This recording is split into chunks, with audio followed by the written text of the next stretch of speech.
Welcome back to the weighing room. It's episode 9 and it's brought to you by the Winners Enclosure. You're joined with myself, Hannah Baycroft and Frankie Foster, taking you through to Friday's racing, which is today, I believe you'll be watching, and Saturday now we'll be looking at Ascot and Haydock. So I'm going to kick it off straight away. We're going to start at Ascot in the 145. In the HOWDEN Novices Limited Handicap Chase, 8 are declared and the Winners Enclosure are going for Red Rookie. I'm disagreeing and my pick is going to be the Fergal O'Brien trained Carl Philippe. Now, I really like the look of this horse. I think it's unexposed in this race, the lowest in the race, and it's unbeaten in these bumpers. Disappointing towards the end of last season, but had a good start to its chasing season, so I thought that was quite good as well watching it. It was second at Carlisle, 12 lengths behind the winner Papa Tango Charlie. It's down in trip this time. Last time it was 2 mile 4. So yeah, I really like the look of this horse. I think it's a great horse. There was a couple of others I did like the look of. The Venetia Williams trained brace, Caesars, that's how you say it. But yeah, this is the one that's taken my fancy. I think it's at a good price if it's still the price I was looking at before. But this is my pick for this race. What about you, Frankie? I am siding with the Winners Enclosure, going for Red Rookie. I couldn't decide between the top 2 horses in the market here. I think Venetia Williams' horse could be a bet. His favourite around 15-8, maybe a step ahead of the handicapper, having won by about 10 lengths and not going up any weight. But I don't know how strong that race it won was. And if you look at that race, there's a couple in it that Red Rookie beat by considerable amount in the class 3. So I'm going with the form of Red Rookie in that class 3. It's up £6, but I think it could handle it. And yeah, that's going to be my bet. Okay, so we go on now to the 2, the HOWDEN Kennel Gate Novice Hurdle, ridden over 1 mile 7. Last year's winner was my Drogo in 2020. My pick this time is going to be John Bon, and the Winners Enclosure are going with LS Bell. Now, John Bon, as we know, is a very exciting horse, but he's going up against the big guns this time. You've got Nappers Hill in there, who's already got 2 wins this season under his belt. But John Bon ran very well on his hurdle debut. Just, a few weeks ago, 26th of November, easy 6-length win, very exciting progressive horse, I think we'll all agree, and of course brother to the multi-grade 1 winning Duvan as well. It's going to be a good test, but I think the horse can do it. Everyone's talking about this horse and I think it's fantastic. So that's my pick for this one. Nicky Henderson's got quite a lot of runners. Well, I say quite a lot, he's got 3 runners in this race. But Frankie, what about you? Who are you going for? My selection's John Bon, but I don't think it's a bet. What we're trying to do here is pick horses that are going to get into the Winners Enclosure, and I think it will.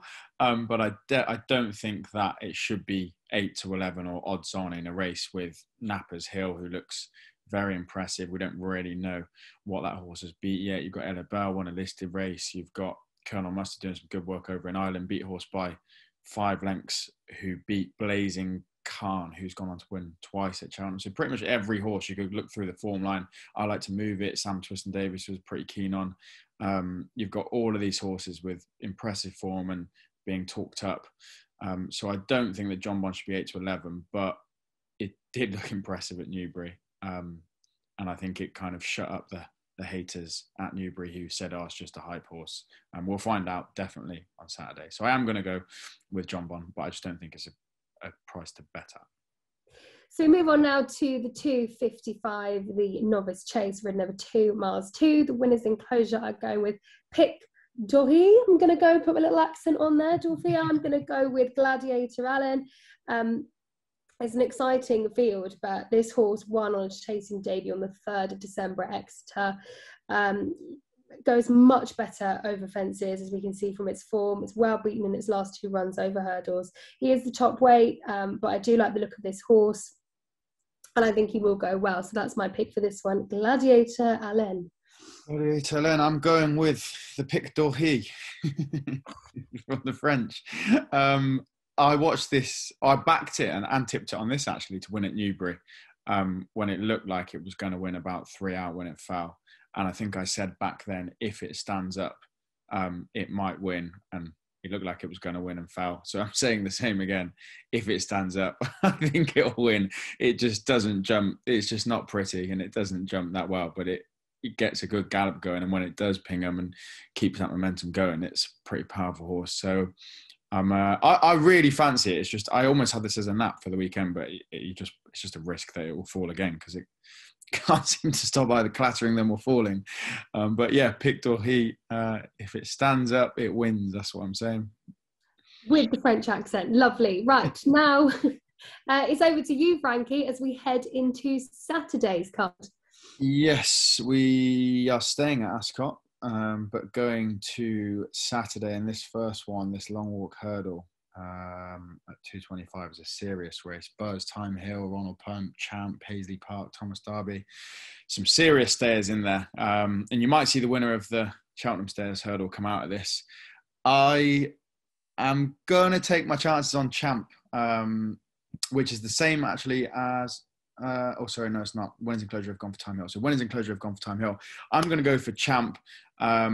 This horse still won races chasing when it couldn't really jump fences that well, which just shows its staying power. And I think over hurdles, when it doesn't have to, you need to jump well to win a 3-mile chase. You have to. You can't win a 3-mile chase jumping poorly. But it still was pretty impressive with fences. Now back over hurdles, doesn't have that task of jumping so well, and I think it can just get away with a bit more. It'll probably clatter a few on the way around, but just keep on going. I think it's a bet for the stayers at Cheltenham at about 20-1. If it wins this, it'll probably go pretty short. So for myself, I'm going for Champ for JP McManus. And what about yourself, Hannah? I am siding with the Winners Enclosure. I am going with Time Hill, out of leading sire Cape Tara. Had a very rough race actually when last seen at Old Hill. That was on the 5th, I think. But last year, this race was won by Paisley Park, came second to Paisley Park. Who goes again this year? Now, I think, even though I've always really gone with Paisley Park, but I think that ship has sailed now, and the real test is going to. I do think the real test is going to be Buzz, and it's going to be interesting to see how he goes over 3 miles as well.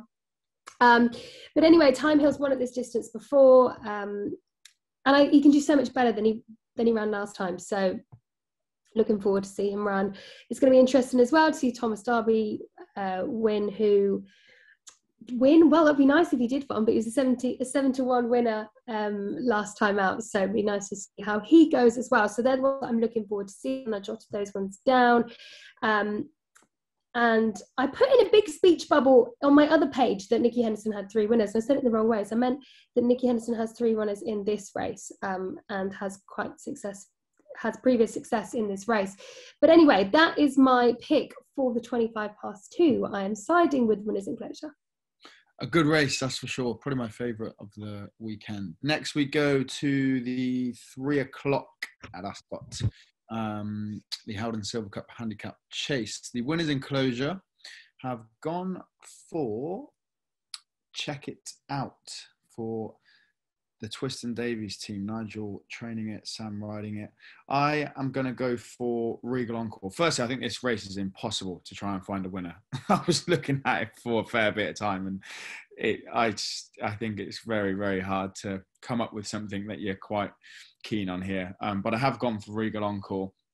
Another of the JPs, but mostly off its previous form. It's won a listed handicap off of 142. It won a grade 3 handicap of 145, and its mark got kind of progressively risen, and it started to struggle.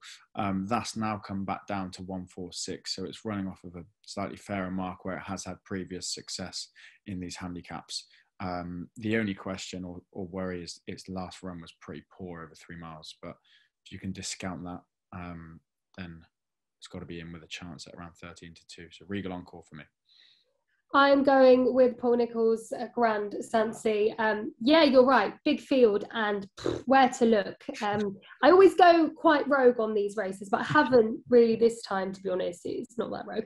The last time out was 4th from 13, 7.25 lengths behind the winner at Newbury in the handicap chase. It's ridden by Harry Cobden. Last time it was ridden by Harry Skelton. Carries in stone.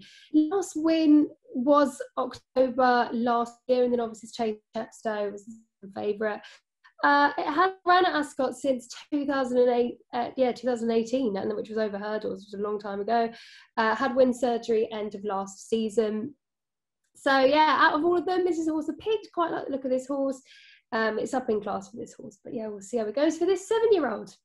Big old handicap. Be nice if we get a winner in that.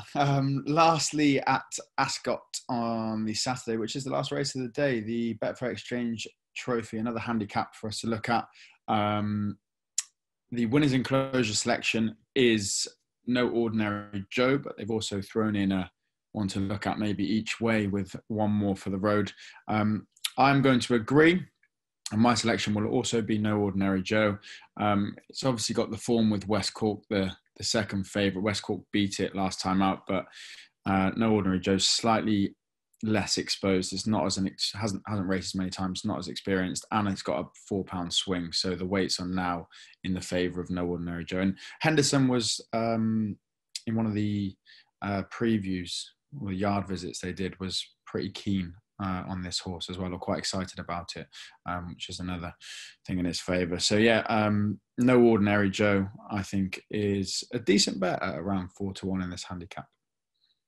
So my pick for this one is Samarative. I've gone with a lot of Paul Nicholls horses actually this week. It's had 2 of 3 wins since moving to pools. Last time out, won at Sandown by, I think, like 8.5 lengths. In the handicap hurdle, stayed on strongly, ridden under Harry Cobden. Harry rides again. 7th in the handicap hurdle at Cheltenham on the 23rd of October. So, you know, with this, you know, it hasn't had many runs, but I think when it has been quite impressive. So that's what stood out for me for this horse. And, you know, you can't really go wrong with a Paul Nicholls horse, really, can you? But yeah, that's going to be my pick for this one. I'm going with Samarative. There we are. That is all at Ascot. The last one we're going to look at is going to be at Haydock, 240, the Tommy Whittle handicap chase. The winners enclosure selection is remastered, and once again I am agreeing, and my selection is also remastered. I think this, I mean, if you look at the last 2 races over fences for this horse, one was at Cheltenham behind some impressive horses. Galvin won that race, who's then gone on to win pretty well first time out this season, and then a very close second behind Frodon in what was a real hot Grade 1. And then next time chasing was the Ladbrokes Trophy Chase, and I thought it was going to win. You can't say, I mean, you couldn't say a horse was going to win confidently 4 out, but it looked like it could win at least when falling 4 out in the Ladbrokes Chase. It goes off the same mark, so I think they'll be coming here hopefully still in the same form, same mark, in probably what is not quite a strong handicap, and I think it's deserving favourite remastered. I am going with you all. So that is remastered all round. That's the first time we've all agreed this week. So I think, well, the ground's pretty soft in Haydock, and I'm sure even though I'm down south, it always means rains in Haydock, doesn't it? Always pours. So the soft ground won't hurt. I think currently, actually, the ground is heavy, good soft in places. But yeah, I think, well, I'm going with you. Same reasons, really. It's Grade 2 winner as a novice. The unfortunate Newbury, I mean, these things happen, but, you know, I always say you can't just write off a horse because of those reasons. But yeah, I'm agreeing, and I'm going with remastered and Tom Scudamore. So that's a full house for that one. Remastered, and that is the lot. That will be also my nap, which is quite nice that we all have tipped it up. It gives me a little bit of a boost of confidence. So remastered would be my nap for the weekend. And I noticed as well that on the Saturday at Ascot, all 3 of mine were JPs. So I'm hoping for a JP weekend at Ascot, and then one on my nap at Haydock. I mean, most of mine Paul Nicholls, to be honest. Apart from, well, my nap is in the first race at Ascot, the first race that we're choosing from at Ascot, the Fergal O'Brien horse, Carl Philippe. I'm going to just, put an accent on there. I'm sure it is Philippe with the E on the end, but that will be my nap as well, the unexposed one in that race. So, yes, that's both fun. We've looked at and one from the last. That is all for this weekend, or for the podcast. Fingers crossed, and good luck if you're having a bet. If not, just enjoy the good racing we've got on, and we will see you next week.